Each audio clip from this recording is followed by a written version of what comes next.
Assalamualaikum warahmatullahi wabarakatuh. Perkenalkan, kami dari kelompok 10 yang beranggotakan saya, Bella Sukmawardani, dan rekan saya, Mutia Ananda, hari ini akan membawakan materi tentang model pengembangan Dick and Carey. Pada materi kali ini akan berisi 1. Pengertian dan ciri-ciri. 2. Langkah-langkah penelitian pengembangan Dick and Carey. Dan 3. Kelebihan serta kekurangan penelitian pengembangan Dick and Carey. Yang pertama, pengertian dan ciri-ciri model penelitian pengembangan Dick and Carey. Pengertian. Model R&D Dick Carey adalah model pendekatan sistem atau model pendekatan prosedural yang dikembangkan oleh Walter Dick, Lou Carey, dan James O. Carey dalam The Systematic Design of Instruction edisi ke-7 tahun 2009. Model prosedural Dick, Carey, and Carey ini merupakan model penelitian yang menyarankan agar penerapan prinsip desain pengembangan disesuaikan dengan langkah-langkah yang harus ditempuh secara berurutan. Model prosedural Dick and Carey ini merupakan model penelitian yang berorientasi pada pemaparan tahapan penelitian secara deskriptif. Tahapan-tahapan dalam penelitian ini terdiri atas 3 bagian, yakni tahap pra-pengembangan, pengembangan, dan pasca pengembangan.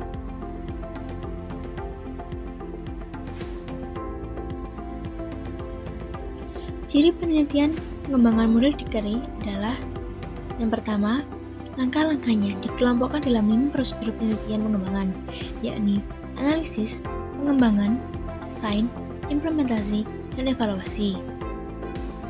Serta yang kedua, sebelum merumuskan tujuan khusus atau performance goals, diperlukan analisis pembelajaran serta menentukan kemampuan awal peserta didik.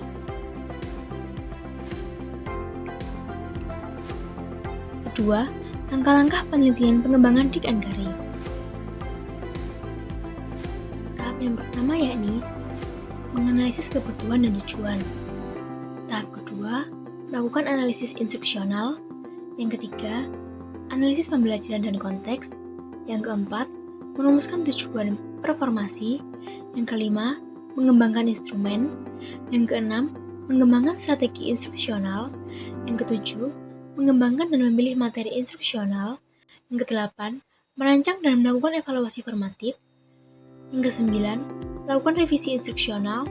Dan yang terakhir, merancang serta melaksanakan evaluasi sumatif.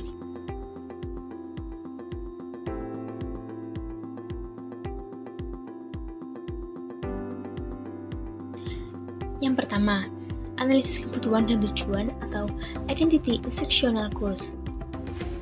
Pada kegiatan ini, peneliti mengidentifikasi kebutuhan prioritas yang segera perlu dipenuhi. Dengan mengkaji kebutuhan, pengembang akan mengetahui adanya suatu keadaan yang seharusnya ada dan keadaan nyata real di lapangannya sebenarnya. Dengan melihat keadaan tersebut, maka pengembang akan mencoba menawarkan alternatif pemecahan dengan produk hasil kembangannya.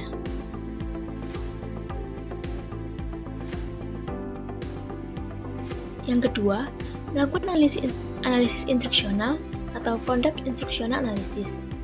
Langkah selanjutnya adalah pengembang melakukan analisis pembelajaran yang mencakup keterampilan, proses, prosedur, dan tugas-tugas belajar untuk mencapai tujuan pembelajaran. Hal-hal yang dirasa menjadi kebutuhan perlu untuk diidentifikasi dan selanjutnya diungkapkan dalam rancangan produk. Yang ketiga, analisis pembelajar dan konteks atau Analyze Learners and Context. Dilakukan secara simultan bersamaan dengan analisis pembelajaran atau dapat pula dilakukan setelah analisis pembelajaran. Menganalisis pembelajaran dan konteks mencakup kemampuan, sikap, karakteristik awal pembelajaran, jalan muter pembelajaran, dan karakteristik latar pembelajaran di mana pengetahuan dan keterampilan baru akan digunakan untuk merancang strategi instruksional. Langkah keempat yakni merumuskan tujuan performansi atau Work Performance Objective. Merumuskan tujuan performansi atau untuk kerja dilakukan setelah analisis pembelajar dan konteks. Merumuskan tujuan untuk kerja atau operasional. Gambaran rumusan operasional ini mencerminkan tujuan khusus program atau produk, dan prosedur yang dikembangkan. Pengembang melakukan penerjemahan tujuan umum atau dari standar kompetensi yang telah ada ke dalam tujuan khusus yang lebih operasional dengan indikator-indikator tertentu.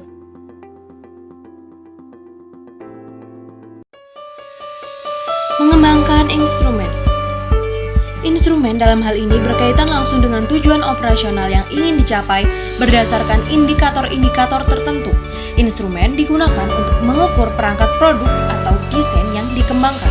Instrumen yang berkaitan dengan tujuan khusus dapat berupa tes hasil belajar, dan instrumen yang berkaitan dengan perangkat produk atau desain yang dikembangkan dapat berupa kuesioner atau daftar cek.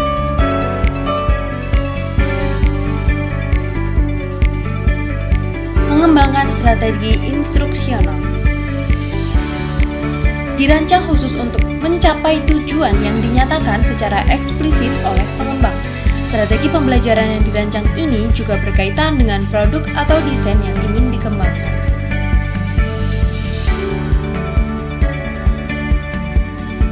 Mengembangkan dan memilih material instruksional.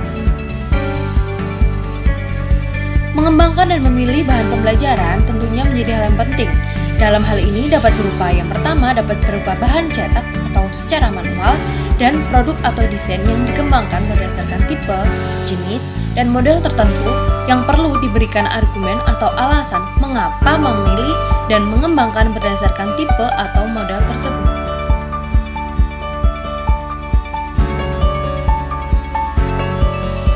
Merencanakan dan melakukan evaluasi formatif. Evaluasi dilakukan untuk mengumpulkan data yang akan digunakan untuk mengidentifikasi bagaimana meningkatkan pengajaran. Evaluasi formatif menurut Dick dan Carey terdiri atas 3 langkah, yaitu A. Uji coba prototipe bahan secara perorangan, B. Uji coba kelompok kecil yang terdiri atas 6 atau 8 subjek, dan yang terakhir C. Uji coba lapangan yang melibatkan seluruh subjek dalam kelas sekitar 15 hingga 30 orang.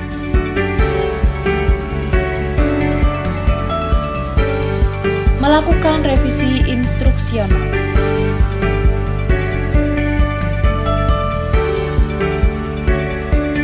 Revisi yang dilakukan terhadap proses pembelajaran, prosedur, program, atau produk yang dikaitkan dengan langkah-langkah sebelumnya. Terdapat 7 langkah revisi.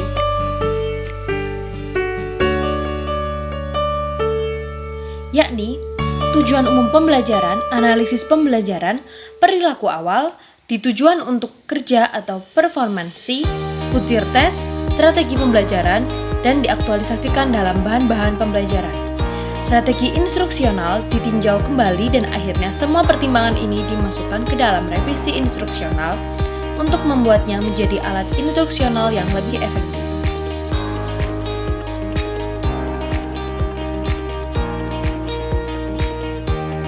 10. Merancang dan melaksanakan evaluasi sumatif.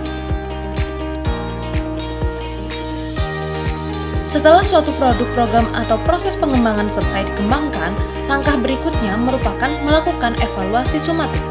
Evaluasi sumatif ini dilaksanakan dengan tujuan untuk menentukan tingkat efektivitas produk, program, atau proses secara keseluruhan dibandingkan dengan program lain.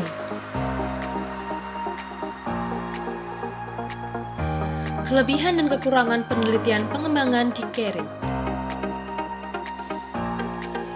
Kelebihan model Dick and Carey.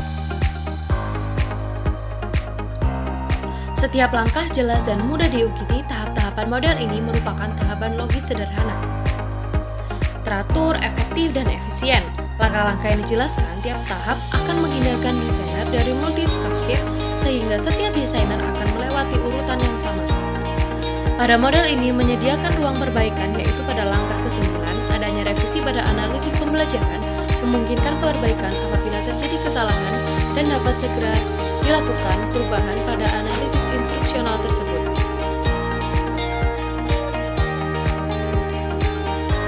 Model Dick and Carey sangat sesuai untuk desain pembelajaran. Bahkan Gall menyebutkan bahwa tak hanya cocok digunakan untuk desain pembelajaran, namun juga untuk penelitian pendidikan secara umum. Model Dick and Carey diacu sebagai model teoritis mandiri dalam ranah disiplin desain pembelajaran dan menjadi salah satu model pengembangan dalam research and development. Model Dick and Carey relatif sederhana, namun tahapan dan komponen yang dikembangkan sangat rinci. Setiap langkah model Dick and Carey adalah suatu prosedur yang sangat sistematis bila dibandingkan dengan model-model instruksional lain. Kekurangan model Dick and Carey.